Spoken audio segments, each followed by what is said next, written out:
Olá, meus amigos, amigas, internautas, sejam todos bem-vindos. Neste ano, hoje, vamos dar a derradeira aula deste curso e vamos falar sobre Zaqueu publicano. Já a partir de março, nós vamos iniciar, junto com a Anne, o estudo do livro No Mundo Maior. Tá certo? Então, hoje, encerramos por aqui. Então, vamos falar sobre Zaqueu. Quem foi Zaqueu, o famoso baixinho que queria ver Jesus, não enxergava, subiu numa árvore? E teve alguma finalidade tudo isso ou foi só brincadeira? Obviamente que não foi brincadeira, tem bastante ensinamento. Então vamos lá, meus amigos. Então vamos ver, falou-se sobre João Batista, hoje vamos falar sobre Zaqueu. Aqui uma figura, uma pintura mostrando Zaqueu quando subiu numa figueira, num sicômoro, como é chamado também, uma figueira brava, e Jesus, já sabendo, captando as energias que ele emitia, ao passar por Zaqueu, o convidou: desce. Vamos ver o que diz o Evangelho. Bom, mas quem foi Zaqueu? Então ele é conhecido como um famoso arrecadador de impostos, que se enriquecera ilicitamente, avarento e incorrigível, e que continuava a aproveitar-se do próximo. Engraçado, parece que isso existe hoje. Tantos anos.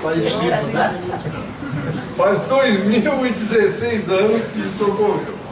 Mas Jesus identificou nele um homem rico e nobre, de coração capaz de transfigurar a riqueza em trabalho e beneficência, diz Emmanuel. Então vamos ao texto evangélico para nós podermos entender realmente quem foi Zaqueu. E tendo Jesus entrado em Jericó, ia passando. E eis que havia ali um homem chamado Zaqueu. E era este um chefe dos publicanos, e era rico. E procurava ver quem era Jesus, e não podia, por causa da multidão, pois era de pequena estatura. E correndo adiante, subiu a uma figueira brava para o ver, porque ele havia de passar por ali. E quando Jesus chegou àquele lugar, olhando para cima, viu-o e disse-lhe: Zaqueu, desce depressa, porque hoje me convém pousar em tua casa. E apressando-se, desceu e recebeu-o com alegria, com júbilo. E vendo todos isso, murmuravam, dizendo que entrara para ser hóspede de um homem pecador. Olha aí o nosso julgamento prévio das coisas. Lá, hoje não, hoje todo mundo já mudou. Continuando o texto evangélico. E levantando-se Zaqueu, disse a Jesus: Senhor, eis que eu dou, não é que eu darei, eu dou aos pobres metade dos meus bens. E se em alguma coisa tenho prejudicado alguém, restituirei quadruplicado. E disse-lhe Jesus: hoje veio a salvação a esta casa, pois também este é filho de Abraão, porque o Filho do Homem veio buscar e salvar aquele que se havia perdido. Lucas capítulo 19, versículos de 1 a 10. À primeira vista, isso aí parece uma bobagem, né? Poxa, ele foi, viu? Mas será que um cara malandro, picareta, que se enriqueceu licitamente, de repente vai ficar bonzinho? Ah, mas isso é brincadeira. Isso aí não é sério. Mas é. Vamos ver como é que a coisa vai se desenrolar. Então esse episódio vai nos conduzir a grandes reflexões. Então vamos pegar pedaços do texto para nós irmos interpretando. E tendo Jesus entrado em Jericó, ia passando, e eis que havia ali um homem chamado Zaqueu, e procurava tal. Então já vimos isso. Vamos agora à interpretação. Onde ocorreu esse encontro de Jesus com Zaqueu? Em Jericó, a 12 quilômetros do Mar Morto. Na época, a segunda cidade mais importante da Palestina, com comércio intenso e intensa circulação de dinheiro. Se tem comércio intenso, intensa circulação de dinheiro, então é aqui que nós vamos cobrar imposto. É aqui que estava Zaqueu, é aqui que estava o chefe dos cobradores de impostos. Quem eram os publicanos? Os cavaleiros arrendatários das taxas públicas, encarregados da cobrança dos impostos e das rendas de toda espécie, em Roma e em todo o Império. Você não vai falar? Não mudou nada? O Hugo está perguntando, mas mudou alguma coisa? Parece que ontem, hoje é tudo igual. Mas está só lembrando uma coisa, o Hugo é tributarista. Os judeus tinham aversão ao imposto. E hoje alguém não tem aversão ao imposto? E a todos que se encarregavam de arrecadá-los. Quer dizer, na época, estamos vivendo a época. Eles iam em casa para o imposto, é assim? Puxa, como era? É assim, né? Hoje, publicano é pejorativo para designar negocistas inescrupulosos. Mas ainda posso só fazer uma parte rapidinho? O Vai. Mateus, o Locatério perguntou se eles iam em casa, né? O Mateus ficava esperando o Pedro encostar a barca para contar o que saia lá de dentro, o Mateus, tá? Ah, o Mateus. Então, O Mateus também era encostar a complicado. barca. Imagina o negócio, Olha, ele olha. adorava o Mateus. Imagina. O encontro de Jesus e Zaqueu foi por acaso? Nós sabemos que o acaso não existe. Não cai um fio de cabelo ou uma folha de uma árvore que o Pai não saiba. Imagine Jesus que tinha na época e hoje muito mais uma luz intensíssima. Consegue ver tudo com uma facilidade incrível. Então isso foi por acaso? Obviamente que não. Aparentemente sim, mas não foi. Pois no último versículo disse Jesus: porque o Filho do Homem veio buscar e salvar o que se havia perdido. Está clara a resposta. Ele sabia o que ele veio fazer. Mas o Zaqueu não estava ali por acaso. Era alguém que nós vamos ver agora, que já estava cansado. Eu pergunto a todos vocês que estão presentes, pergunto aos internautas, vai chegar um momento em que o rico vai se cansar daquela vida, do rico que não emprega nada em prol do próximo. Por quê? Ninguém veio aqui para ficar acumulando riqueza, defendendo a riqueza, correndo, segura. Nós viemos aqui para conviver entre nós todos. Porque se fosse só para criar riqueza, nós nem teríamos voz, não precisava nem falar. Vou pegar a riqueza e ficar defendendo. Mas não, nós viemos com voz para nos entender, nos integrar, trocar impressões, assimilar ensinamentos, e não para ficar preocupado única e exclusivamente com a riqueza. Era o caso de Zaqueu, que cansou. Continuando. Jesus aproveitava então todas as circunstâncias que ele encontrava pelo caminho para ensinar e encaminhar as pessoas ao bem. Zaqueu, a partir daquele instante, teve então a sua existência transformada. Humberto de Campos, no livro Boa Nova, no capítulo 23, relata este encontro da seguinte forma: multidões se apinhavam nas estradas. Um publicano abastado de nome Zaqueu conhecia o renome do Messias, a fama do Messias na região, e desejava vê-lo.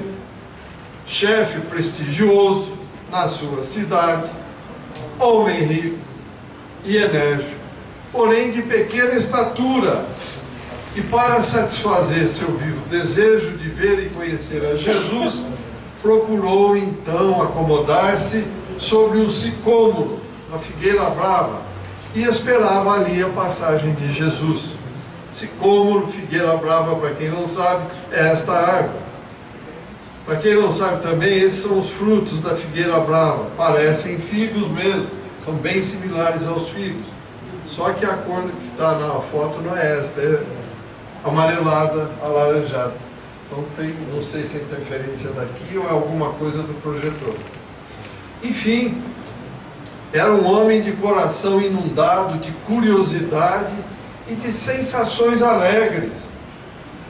O chefe publicano, ao aproximar-se do Messias, admirou-lhe o porte nobre e simples, sentindo-se magnetizado pela sua indefinível simpatia. Então, Zaqueu, como era desprezado pelos habitantes de Jericó por ser publicano, por ser o chefe dos publicanos, e principalmente por isso aqui, ó, ter enriquecido de forma ilícita. Eu pergunto hoje para todos vocês aqui, pergunto em casa para todos os internautas, por que ele se enriquecia de forma ilícita? Porque as pessoas de que ele ia cobrar o imposto eram tudo pessoas sérias, que pagavam o imposto devido, não é verdade? Como nós hoje, não é verdade? Nunca teve o ICM, né? Então vejam vocês, Incentivo ao comprador se moderno. todos cumprissem a obrigação, haveria chance para a ilicitude? Não.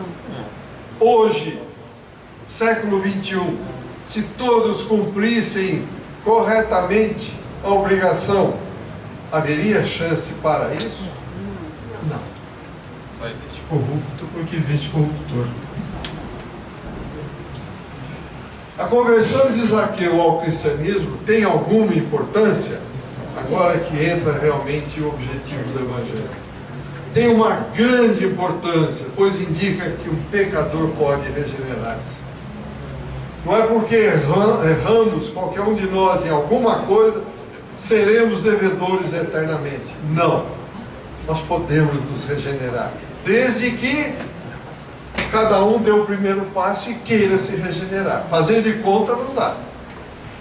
Ah, eu vou no centro, eu vou lá, tomo um passe, eu vou na igreja A, vou na igreja B, assisto o evangelho tal, vou doar alguma coisa para alguém que passa na rua. Isso resolve alguma coisa? Não. Não. Se não houver um envolvimento de dentro para fora, não vai resolver nada.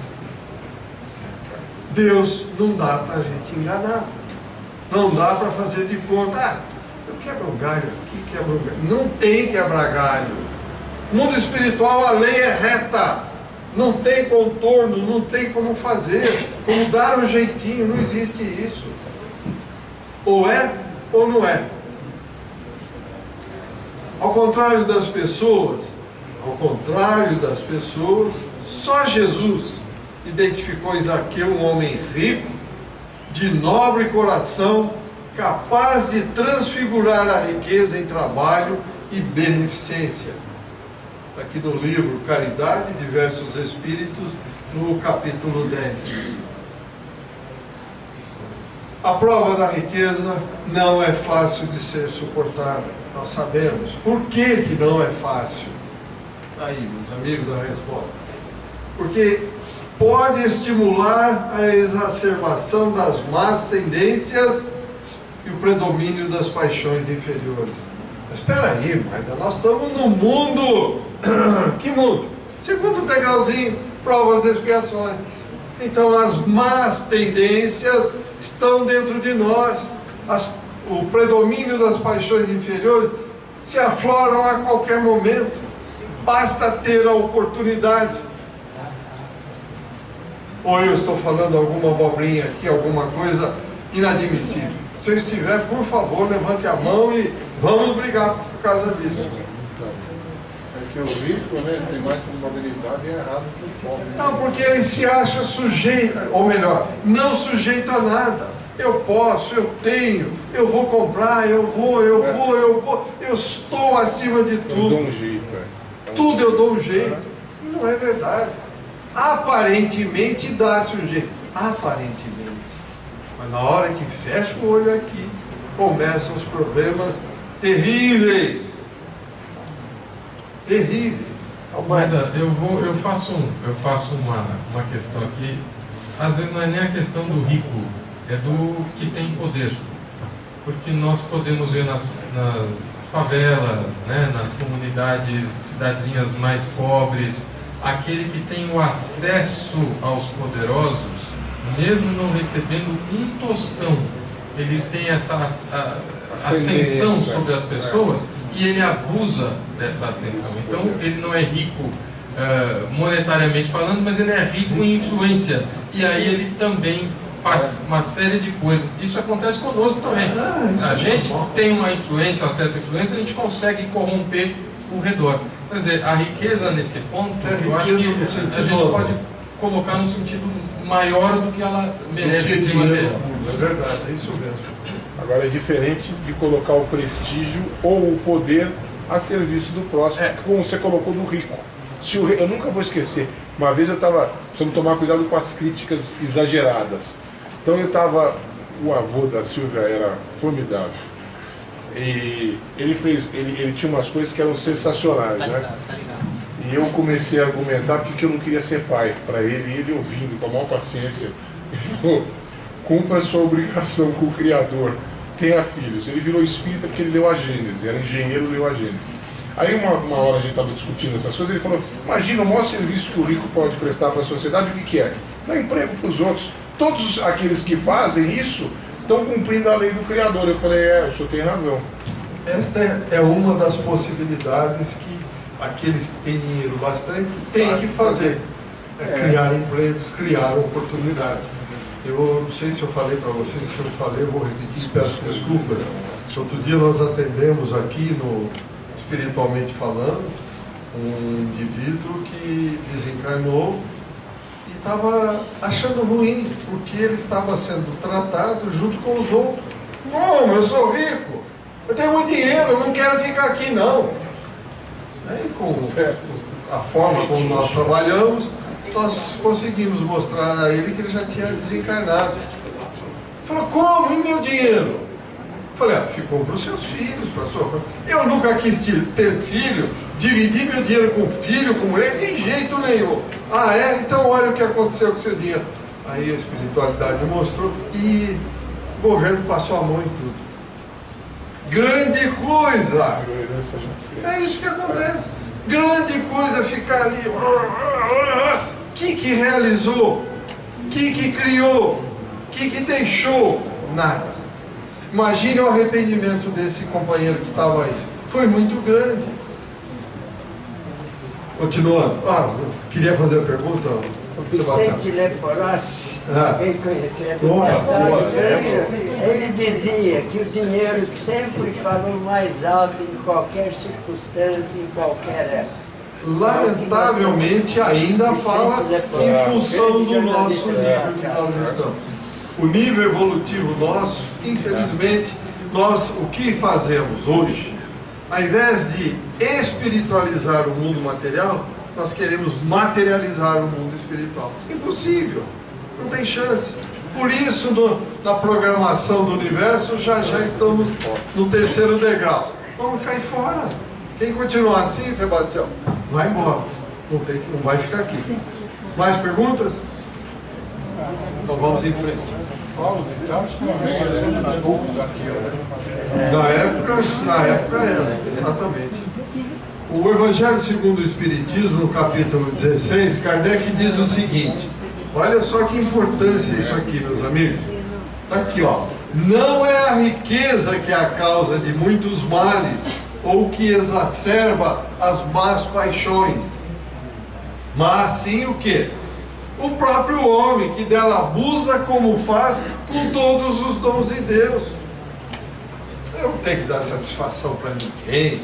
Eu sou dono de mim mesmo, esse dinheiro é meu, não interessa como eu ganhei, mas é meu. Não tem que dar satisfação para ninguém. Obviamente, se ele trabalhou por mérito, não tem mesmo. E se ele passou a mão, roubou, como fazia o Zaqueu? Ele acha que vai levar isso? Não, vai. Marechal Deodoro da Fonseca, numa manifestação, numa psicografia, deixou claro, alguns 4, 5 anos ou 6 anos atrás. nenhum desse dinheiro desviado, aqueles que desviaram porão a mão. Ponto. Continua Kardec. Pelo abuso, a riqueza lhe torna perniciosa, quando lhe poderia ser de maior utilidade. Continua Kardec. É a consequência do estado de inferioridade do mundo terrestre. Está aí, ó.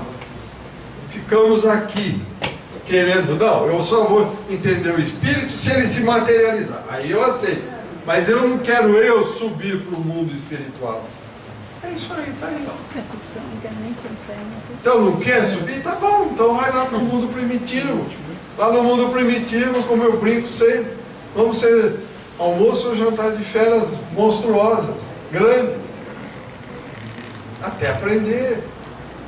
O que é isso aqui? Isso aqui é uma cor, é uma roupa de carne. Terminou a roupa, eu vou embora. Nós vamos embora. Estamos aqui momentaneamente numa experiência escolar, passando por novas coisas que pedimos. Terminou aqui, vamos para outro lugar. A vida é eterna, o espírito é eterno. A chance é dada, né? A chance é dada.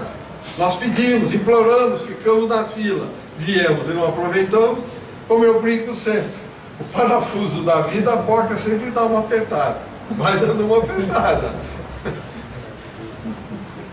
Perguntas, comentários? Vamos em frente então. E continua Kardec. Se a riqueza produzisse somente males, Deus não teria posto na terra. A riqueza é importante, é fundamental. Precisamos dela, mas bem administrada. E não mal administrada como está hoje no mundo. A facção A, o grupo A, o X, não sei o que lá, querem ter poder, mas tendo dinheiro. Não é isso. O dinheiro é para facilitar o intercâmbio, a comunicação entre as pessoas, para evitar o escambo. Imagine, tem 1 quilo de sal para trocar com uma galinha, sei lá, alguma coisa assim, como foi no passado. O dinheiro foi inventado para facilitar uma evolução. Uma evolução. Mas ao contrário, está sendo uma involução. Que as pessoas se apegam tanto, só dão valor ao dinheiro. Ele é abençoado, ele é necessário. Tanto que tem uma prece. O Chico até recitou essa prece e gravou a prece do dinheiro. Certo? Mas não como nós damos o enfoque para ele. Mas é só lembrando uma coisa, nesse mesmo capítulo, no item 8, ele fala justamente da falta de diligência de cada um e da inteligência que cada um tem. E o Kardec ele lembra o seguinte, que não adianta, não pode existir um ganho equitativo de renda, uma distribuição equitativa de renda, porque, primeiro, que nós, cada um está num grau de evolução, cada um tem a sua expiação para passar. Okay. Começa por aí. Agora, digamos que isso não existisse. Cada um de nós ganhou aqui uma quantia de dinheiro, 5 mil, todo mundo. Cada um ganhou 5 mil. Semana que vem nós chegaremos aqui, uns sem nada, outros devendo, outros com 1 milhão, outros com os mesmos 5 mil. A parábola dos talentos. É isso aí. Não adianta. Aquele que tem que auxiliar, aquele que não tem que saber receber e trabalhar para ter. Então, quer dizer, não é o dinheiro, é exatamente o que diz na oração do dinheiro. É o dono do dinheiro. O que nós falamos agora há pouco. Não é só o dinheiro, é o poder, é o status. Tudo isso aí. A parábola dos talentos ela é muito mais profunda do que aquilo ali. E o importante que o Flávio falou é trabalhar. Nós não viemos aqui, eu canso de repetir isso. Ninguém veio passar férias aqui. Nós viemos trabalhar. O meu Pai não cessa de trabalhar, disse o Cristo. E nós somos gracinhas, somos eleitos, não temos que trabalhar, dinheiro vai cair na nossa conta, vai cair dentro da nossa casa. Que isso, gente? Só ganharemos se tivermos mérito. Não adianta fazer falcatrua, se locupletar das coisas que não são suas. Não levaremos. E ao contrário, assumiremos débitos que deverão ser quitados com muita dificuldade. Continuando então, Kardec diz o seguinte: compete ao homem fazer a riqueza, produzir o bem. Nós temos que trabalhar, aproveitar o momento que estamos aqui, fazer a caridade, hospitais, escolas, orfanatos, asilos, fundações, institutos sérios, e não fazer coisas fazendo de conta, ONGs aí que faz de conta que recebe dinheiro e desaparece tudo. Isso não existe, meus amigos. Vai passar impune? Que isso? Isso é brincadeira, as pessoas achando que criou uma ONG que agora recebe do governo e não sei o que e não faço nada. Que isso? Isso não existe. Aparentemente parece que estão bem. Já veio a resposta. Continuando. Zaqueu então estava saturado, meus amigos, da vida que levava. Daí a evidente necessidade de conhecer Jesus. Correu então à frente da multidão e subiu na árvore. Por que existe o mal hoje? Porque nós o criamos.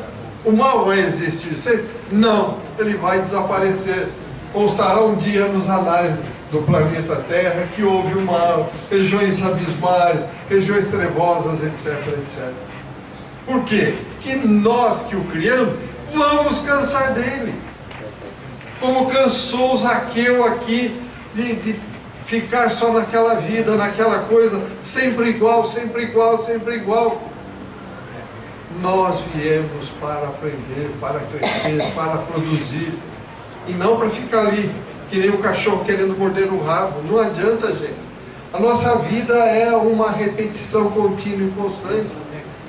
Todo dia nós temos que deitar, levantar, escovar o dente, fazer as necessidades fisiológicas, pegar o carro, pegar o ônibus, vai lá, trabalha, almoça, toma um café, termina, volta para casa, vamos para o jantar, vamos para a escola. Todo dia a mesma coisa. Para quê?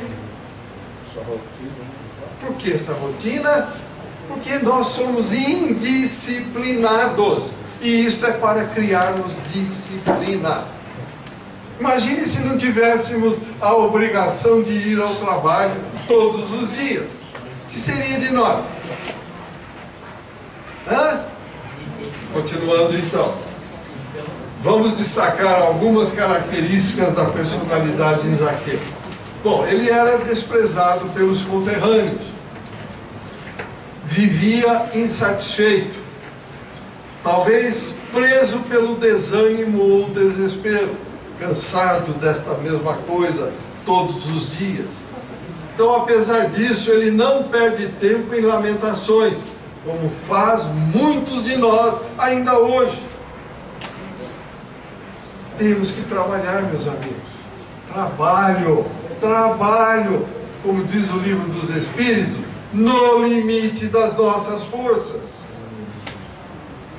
É óbvio que ter um descanso o corpo físico precisa, mas não ficar em descanso todos os dias, como muita gente quer e acha que deve e que pode ficar. Continuando, a percepção espiritual de Zaqueu e a sua acuidade mental, desenvolvida pela exigência da profissão, ordenar, vamos lá, vai chegar, vamos cobrar o imposto lá, o barco que chegou de peixe, o comerciante que chegou, etc. Então tudo isso fez com que ele desenvolvesse uma acuidade mental.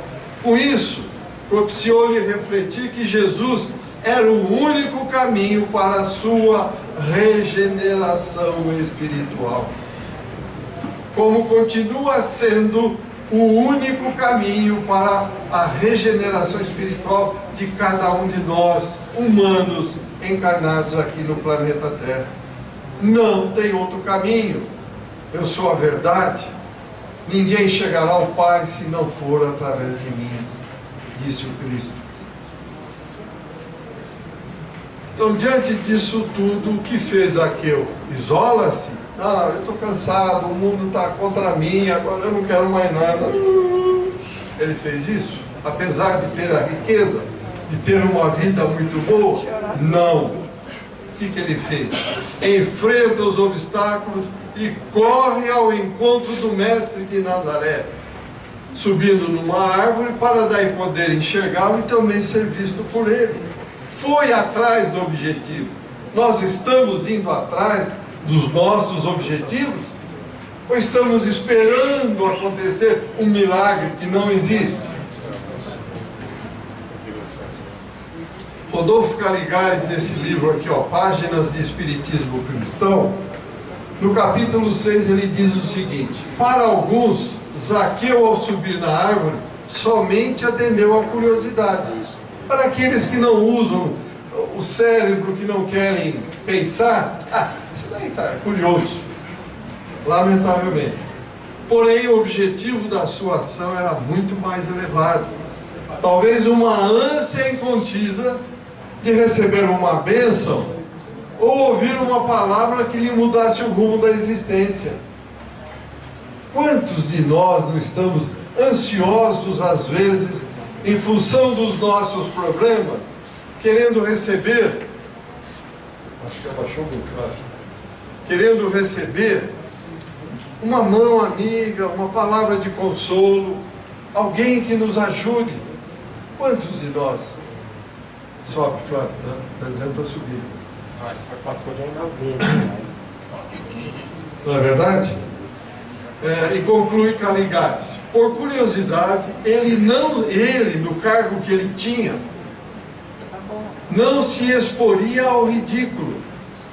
Eu sou chefe dos cobradores de impostos, então ele, por curiosidade, jamais se exporia ao ridículo, e nem aos achincares e gracejos da multidão pela posição ocupada. Vocês viram? Olha lá o Zaqueu, na árvore, atrás do cara, aquele cara chamado Jesus. Quer dizer, fatal. Isso hoje somos assim. Vocês viram lá na televisão, vocês viram, tá na reunião, vocês viram, mudou alguma coisa, gente? Já se passaram 2016 anos.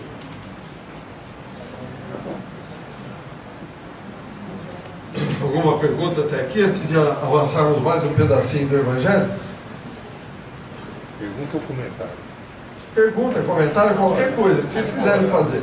Estou à disposição, o importante é que participe. Ô Marda, você estava falando isso aí, eu lembro que teve uma discussão uns anos atrás sobre a questão das verbas para as universidades ou no Brasil, né? E aí estava aquela discussão, por acaso abriu o Evangelho, eu acho que é aí perto desse capítulo aí que você está olhando. E não entra no aspecto que o Flávio trabalha, o negócio da desigualdade das riquezas que ele acabou de colocar, mas por que em alguns pontos se concentra o dinheiro? É o negócio do Zaqueu. Ele falou, ele desenvolveu a inteligência, ele estava esclarecido desse ponto, mas ele não estava evangelizado. Aí Jesus vem, ele, vou unir as duas coisas, e ciência, vamos dizer assim, e espiritualidade. Quer dizer, você só vai, se você tiver condições materiais, desenvolver. O grande drama é unir as duas coisas. Você só vai poder se tiver condição. Esse é o grande problema. Por isso nós estamos aos poucos avançando. Mundo primitivo, provas e expiações, regeneração, 2057, segundo Emmanuel, estaremos no livro Plantão de Respostas, volume 2, está lá claro. Chico deixa claro a manifestação de Emmanuel. Então estaremos em regeneração, já o terceiro degrau. E o quarto degrau? Daqui a alguns milhares de anos, chegaremos lá, não é verdade? No diálogo de Zaqueu com Jesus, já dentro da casa do Zaqueu, é o que vem agora. Vamos lá. E quando Jesus chegou àquele lugar, olhando para cima, viu e disse-lhe: Zaqueu, desce depressa, porque hoje me convém pousar em tua casa. E ele, se apressando, desceu e recebeu-o com júbilo. E vendo todos isso, murmuravam, dizendo que Jesus entrara para ser hóspede de um homem pecador. E levantando-se, Zaqueu disse ao mestre: Senhor, eis que eu dou aos pobres metade dos meus bens. E se em alguma coisa tenho defraudado alguém, o restituo quadruplicado. E disse-lhe Jesus: hoje veio a salvação a esta casa, pois também este é filho de Abraão. Porque o Filho do Homem veio buscar e salvar aquele que se havia perdido. Lucas capítulo 19, versículos 5 a 10. Então vamos ver agora o que é que vem o esclarecimento sobre esse trecho do Evangelho. Vamos buscar de novo Rodolfo Caligares, neste mesmo livro aqui, no capítulo 6, ele diz o seguinte: Jesus, cujo olhar penetra o âmago das criaturas, notou o quanto era sincero aquele arrobo de Zaqueu. Não foi curiosidade apenas. Jesus, que percebia a emanação energética de cada um deles, percebeu o que de fato ele estava buscando. Por esta razão, Jesus solicitou hospedagem, ao que o povo escandalizado começou a censurá-lo por albergar-se junto a pecadores. Por que será que o Cristo falou, hein, no meio deles, numa outra passagem: quem não tem pecado, atire a primeira pedra?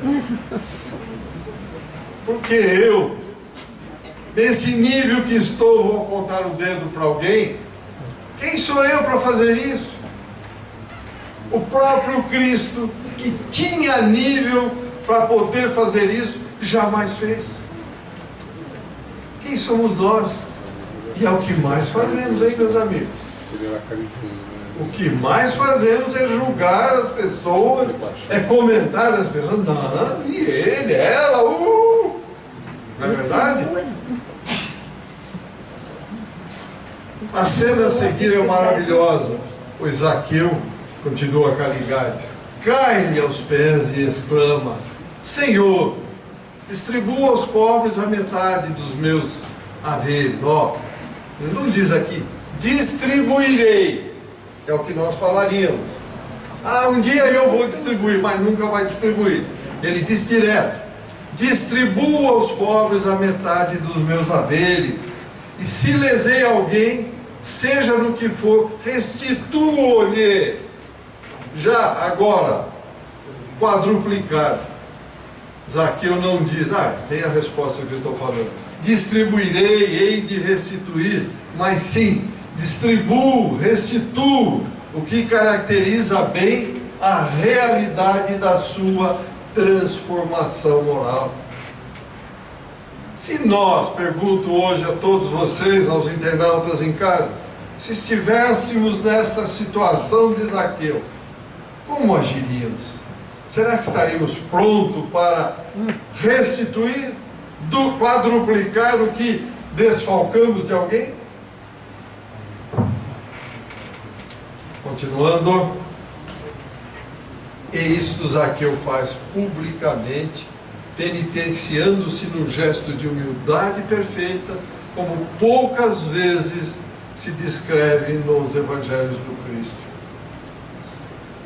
O que representa Zaqueu na realidade, meus amigos, amigas? O que representa Zaqueu? A soma de dificuldades que os arrependidos trazem no coração. Estes, então sintonizados com Jesus, reconhecem que é possível vencer os desvios de caráter e corrigir o erro. Sintonizados com Jesus.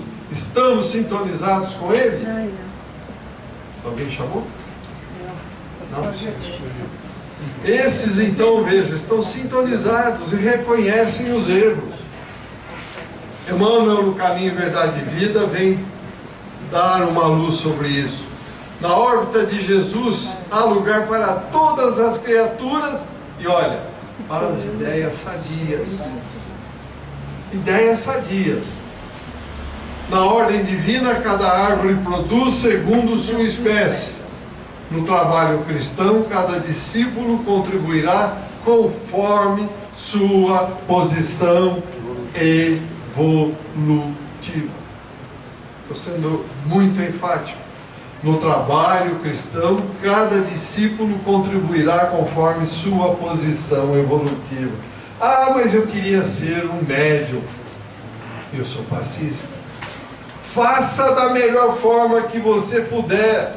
Coloque seu coração aí, a vontade firme e sincera de ajudar.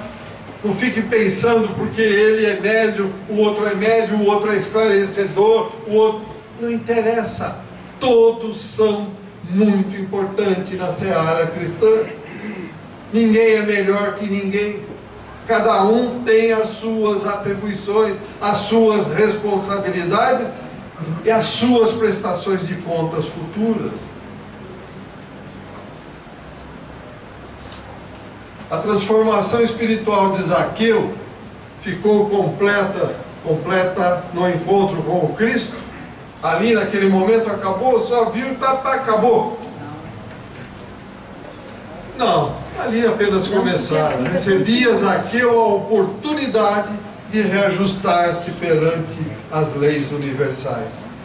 Quantas oportunidades cada um de nós já teve para se reajustar perante as leis universais?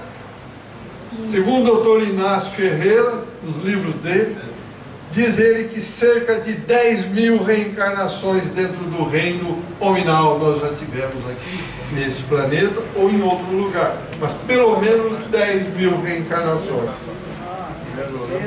E a partir de então, o esforço de Zaqueu agora era dele, para superar as imperfeições da personalidade e transformar-se numa pessoa de bem. Está na mão de cada um de nós o que nós devemos fazer. Recebemos o Evangelho do Cristo, recebemos o Consolador prometido, o Espiritismo que colocou os pingos nos is, colocou o destino de cada um de nós em nossas mãos. Agora cabe a cada um de nós persegui-lo, construí-lo, trabalhá-lo para um dia retornarmos ao Pai. Emmanuel, Caminho, Verdade e Vida, diz o seguinte: sem acender, sem piscar o fósforo, sem acionar o interruptor da nossa luz, no meio da grande noite, é impossível encontrar o caminho da libertação. Não tem mágica, não vai cair nada do céu para nos libertar das nossas dificuldades, dos nossos problemas. Temos que trabalhar, repito, trabalhar. Sem nosso brilho próprio, olha o que diz Emmanuel, não seremos notados pelos mensageiros divinos que auxiliam em nome de Deus, em nome do Altíssimo. Entre eu que não tenho elevação e o outro que tem elevação e precisa de ajuda, quem será atendido primeiro? Eu ou quem tem brilho, quem tem elevação? Obviamente quem tem elevação, porque tem mérito, e no universo é mérito, não é QI quem indica. Isso tem que ficar muito claro para todos nós, na nossa cabeça. Eu só receberei daquilo que eu doei, daquilo que eu dei. Quanto mais eu doar coisa boa, mais o universo vai responder com coisa boa. Quanto mais porcaria eu vou receber. O universo sempre dá mais do mesmo que eu dou para ele. Nossa necessidade básica é então de luz própria, de esclarecimento íntimo, de autoeducação, de conversão substancial do eu ao reino de Deus, e não ao reino da matéria, como nós estamos acostumados e grudados na matéria. Para que servem as provações da vida? Para permitir à criatura humana que avalie a precariedade dos valores materiais que absorvem a atenção de toda a humanidade. Vocês percebem? Está aí, a resposta não é minha. Continuando. Com o Espiritismo podemos agora redimensionar a nossa existência. Antes, em outra religião, eu morria, ou ia para cima, ou ia para baixo, e ficaria ali esperando o quê? O julgamento final. Gente, não tem sentido algo desta forma como é colocado. Não é verdade? Quer dizer, eu tenho uma única existência e ainda ou eu vou para cima ou eu vou para baixo, ou fico parado no meio, sei lá, esperando o quê? Cadê o mérito? Me responda. Coitado daquele irmãozinho que nasceu tetraplégico, sem movimento, não fala, uma única existência. Vai para onde? Como eu ouvi, já brinquei com vocês, numa reunião que nós tivemos sobre a morte, Deus joga, azar de quem passa na frente. Quer dizer, isso não tem sentido, né? Isso não é explicação plausível. Então veja, por quê? Porque o Espiritismo veio nos facilitar o entendimento evangélico, o que facilitou a distinção entre o certo e o errado, e aquilo que é duração passageira, momentânea, e o que é eterno.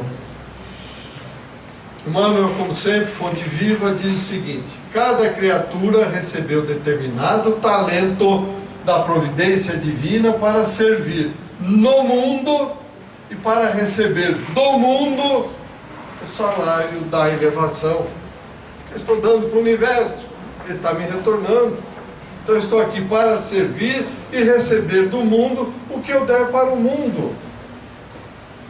Tanto o velho ou o moço, com saúde do corpo ou sem ela, necessitam, sou eu que estou falando, estou repetindo o que diz Emmanuel, Fonte Viva, capítulo 130.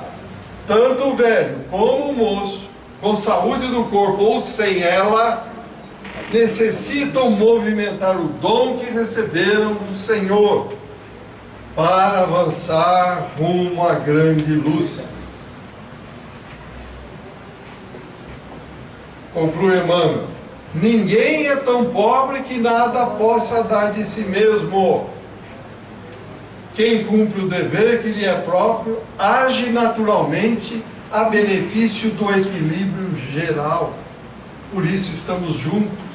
Um depende do outro, uns dependem dos outros. Estamos todos interligados. Vamos soltar uma bomba atômica ou de hidrogênio lá na Ásia. Nós vamos ficar livres das radiações? Não. Colheremos as radiações aqui também, com certeza. Então estamos todos interdependentes. Todo dia, conclui Emmanuel, é ocasião para semear e colher.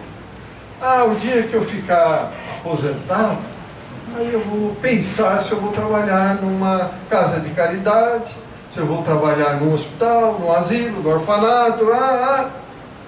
Hoje, agora, está aí, ó, é ocasião para semear e colher. A conversão de Zaqueu traz para nós as seguintes lições para a nossa reflexão. Primeiro, em função das más escolhas, acumulamos tesouros que nada representam no nosso crescimento espiritual. Humberto de Campos complementa dizendo: aqueles que entesouram na terra escondem suas possibilidades no cofre da ambição e do egoísmo. E mais, às vezes atiram moedas aos famintos que passam só para se livrar dele.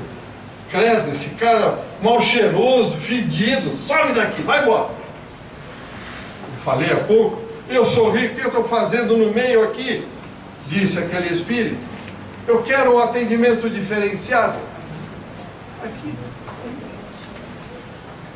Aqueles que entesouram no céu ligam suas existências a vidas numerosas, fazendo dos empregados e auxiliares a continuação da sua própria família. Sabem empregar o sagrado depósito de Deus em prol do mundo. Depósito de Deus. Depósito de Deus. Tem os advogados aqui, o fiel depositário não tem que prestar conta? Tem que prestar conta. Não é eu trabalhei, eu ganhei, eu sou bom. Não, não é bem assim não. Tem que ter humildade suficiente para pensar: Deus me deu a oportunidade de que eu conseguisse ajuntar esse dinheiro. Então deixa eu ver o que eu posso fazer para ajudar os outros. Mas esse tipo de fiel depositário não vale o pacto de São José da Costa Rica. Tá, não vale mesmo. Esse não vale. Rodolfo Caligares diz o seguinte, numa segunda alternativa que nós podemos deduzir de Zaqueu. Houve e sempre haverão almas que se entregam ao mal, apenas porque não foram despertadas para o bem. Satisfazem-se com as misérias e torpezas humanas. Entretanto, são terrenos férteis, onde a semente dos ideais nobres e generosos podem a qualquer momento germinar, florescer e frutificar abundantemente. Basta um abraço, basta um esclarecimento, basta que esta pessoa realmente veja em tudo que falarmos para ela lógica, equilíbrio, razão, sem o que não conseguiremos. Boa noite. Zaqueu era uma dessas almas. Veja, arrecadador de impostos, enriquecera-se ilicitamente e vivia como? Espoliando o próximo por meio de fraude, com exações, cobranças rigorosas das rendas públicas e lucros escandalosos. Apesar dessas atitudes, a doutrina de Jesus encontrara ressonância em seu coração. Eis o porquê do ardente desejo de conhecer Jesus. Então é importantíssimo relembrar a assertiva de Jesus. Essa aqui, ó. Olhai, vigiai e orai. Marcos 13, capítulo 13, versículo 33. Pois as ilusões da matéria, manipuladas pelas trevas, levam-nos ao delírio devido à nossa pequenez frente à grandiosidade do universo. Isso. Perguntas, comentários? Vamos lá, gente. Temos ainda algum tempo aqui. Boa noite. Pois não, Sebastião. O Chico Xavier, ele teve um grande amigo, né? Que era o irmão Jacob, né? Ajudou muito o Chico. Esse, talvez, ele conheceu bem as histórias de Zaqueu. Ele era rico. Ele construiu riqueza aqui no Brasil. Aqui no Brasil e depois doou tudo, né? Ele doou tudo, foi para a federação, montou o parque gráfico da Federação Espírita Brasileira, etc, etc. Depois ele escreveu o livro, eu voltei para mim ficar. É verdade. A afirmação do Zaqueu, a gente tem que analisar, porque ali tem uma série de situações interessantes. Primeiro, ele assimila o erro. Assimilou, errei. Ele pratica a caridade, ele dá metade dos bens. Agora, atenção, é aquilo que a doutora nos explicou uma vez. Nós devemos doar o excesso.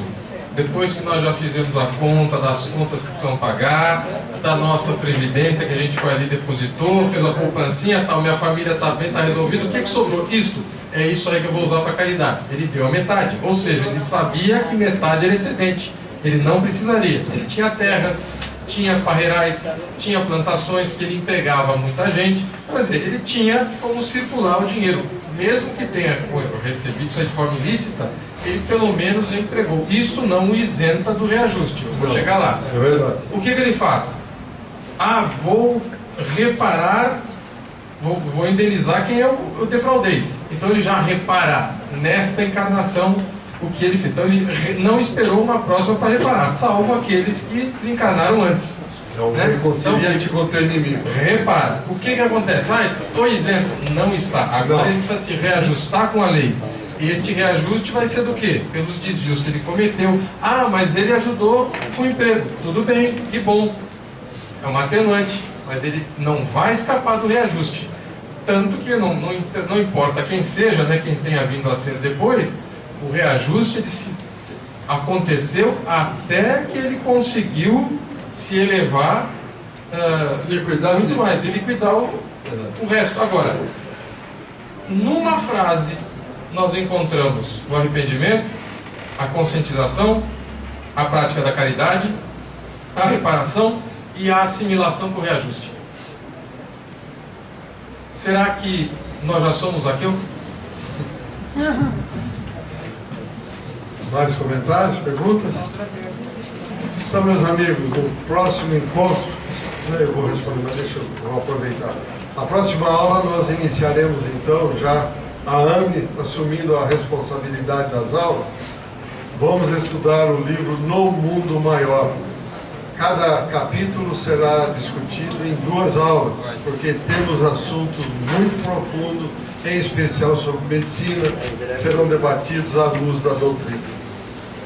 Pois não? Em termos energéticos, também a doação é a mesma, dentro da mesma linhagem que estava sendo colocada.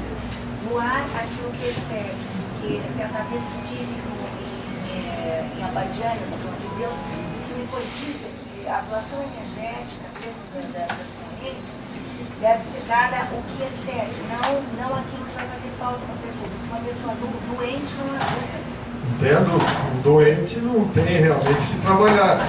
Por isso é que nós aqui, quando algum médico está doente, ele interrompe seus trabalhos, faz o tratamento, recompôs a energia, ele volta a trabalhar. Isso é verdade. Mais comentários, mais perguntas? Então, muito obrigado a todos, saúde, paz e até o próximo encontro. Vamos trabalhar.